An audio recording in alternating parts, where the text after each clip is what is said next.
talking about the whole situation with DMX. He was going at DMX in this song. That's why he said F Belly earlier, because DMX was in Belly, right? So he says F Belly, says F DMX, only X I know is Exhibit or RBX.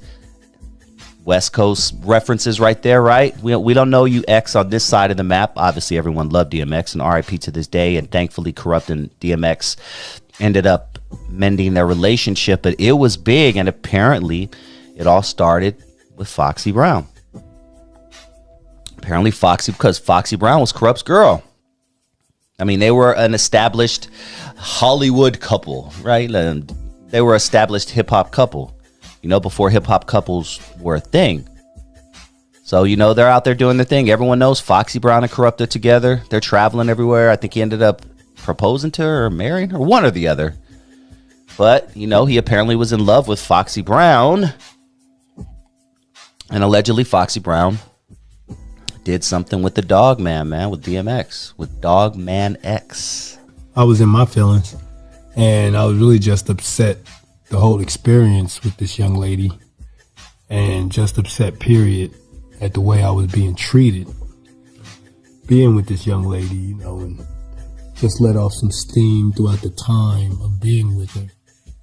And that's why he said you can have the B. Two B's getting rich. Come to the West Coast and get stripped down, beat to death, tripping all over. Man, Corrupt was going off on this. And he was just tagging everybody, man. And he was also showing love to the people that he loved. He said, Cannabis, Wu-Tang, my niggas, cool. And then he just said, Def Squad and Def Jam, but F Ja Rule. And he said, try to sign Daz. Daz will sign you. So I guess they tried to sign Daz back in the day. Ja Rule's crew. Because Daz was a hot producer, man. Daz was doing a lot of work. And Daz to this day is one of the best producers of all time. And really, you know, things like this, you talk to people man to man. You really don't voice it through the music. You know what I mean? You know, the way I grew up, you know, if you really want to smash somebody, beat them up first. And then you can talk about them. Right. You know, but don't talk about them first. You know, and I was just really angry. But who did that calling out names beat?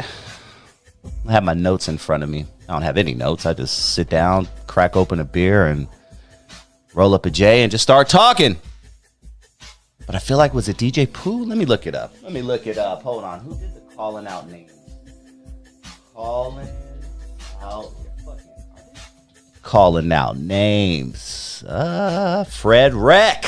Oh man, I should have known that was a Fred Wreck track.